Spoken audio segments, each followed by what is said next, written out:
მეტეწუთი დაიწყო ამასობაში სილვა მარტოა ჯერჯერობით გიუზა იხსნება მიიღო ბირთვი გიუზამ ეთამაშება ბერეზუცკი მას გოლის კუთხესთან არის გიუზა პასი უკან რამოსი ფაბრეგასი შესანიშნავი კომბინაცია არ არის თამაშგარე მდგომარეობა 2-0 ესპანეთის ნაკრების სასარგებლოდ გიუზამ გაიტანა გოლი დაახლოებით 5 წუთში მას შემდეგ რაც შემოვიდა მოედანზე 2-0 ნუ ძალიან ღირსეული ფინალი გველის ორი საუკეთესო გუნდი გადის ევროპის ჩემპიონატის ფინალში არ იყო აქაც თამაშგარე ხაზზე ჩვენ ვნახავთ ორი მცველი იყო ჩარჩენილი გიუზამ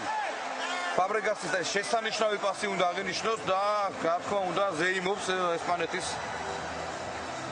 თითოეული გულშემატკივარი რუსები შოკში არიან მაგრამ დღეს რუსეთის ნაკრები ძალიან ცუდად თამაშობს არანაირი შანსი ჰიდრიკის გუნდს